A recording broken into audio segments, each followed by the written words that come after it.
Turning out to be a good session, in fact, for the Bank Nifty. So the Bank Nifty is at the high point of the day. We have some news coming in from Cadila Health. Potassium Chloride extended release capsules is what they've got the US nod for. But interestingly, you really have only two stocks which are pushing ahead within the Bank Nifty constituents. And you can see the kind of gains which are coming in. And it's really primarily led by HDFC Bank, which is at the high point of the day, up around 2.5% and really adding to that 250-point weight in terms of what you are seeing for the Nifty Bank. All of the rest, as of now, in the red. As you can see, even ICICI Bank, which had a strong run yesterday, is currently seeing some amount of profit booking. So quite a interesting dilemma coming in for the Nifty Bank. But moving on, we have a couple of pharma stocks which are in news today. We have Jubilant Life Sciences, which in fact has received a warning letter for its Roorkee facility. We have Aurobindo, where their Unit 16 has received a Form 483 with 11 observations. And we have Biocon's Bangalore facility, which has received 2 observations in an inspection which was done in Feb.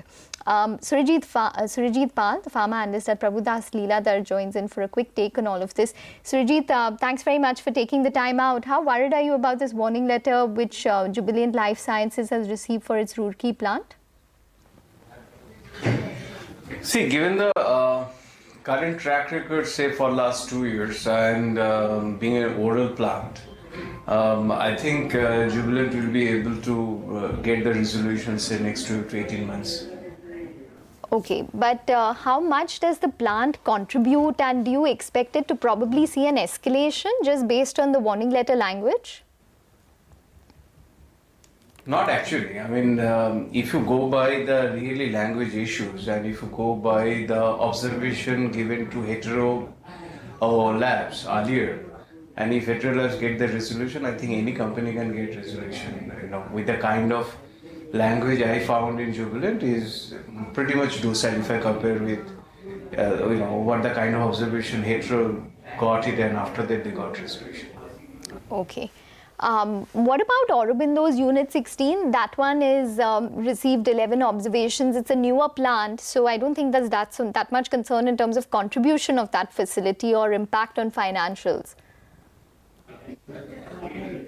See, basically, they don't have any filing from Unit 16, to make it clear. And this is a new plant which started operation last year. And I think this is the second time they received this kind of observation. So basically the purpose of put up this plant is that to increase the volume, where they are finding mainly their Unit 12, which is basically penicillin, ampicillin or beta-lactam injectable, where they are finding capacity constraint. So they put up Unit 16, which will produce bigger volume, targeting US as well as European market. So basically it's a de-risk model for them, for Unit 12.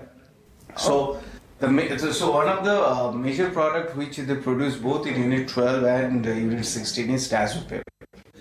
So Tazopip, their objective of put up over there is that they want to supply it to Europe, and they want to supply bigger volume in US.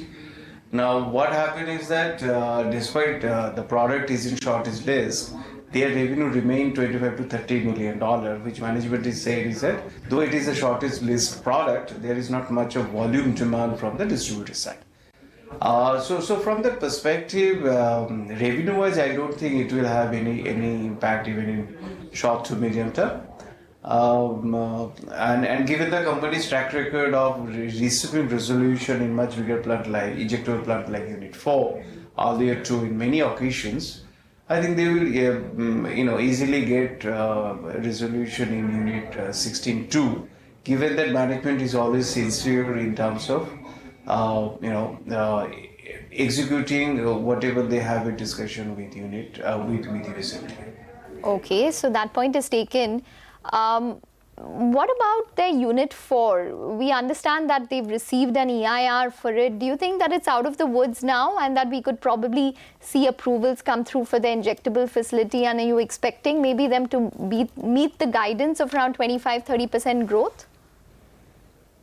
I think they're much in line with their achieving their guidance of 210 to 215 million this year. And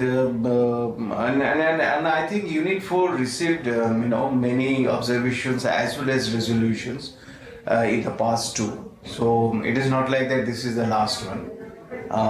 So they might be receiving going forward also. So there is nothing wrong in that.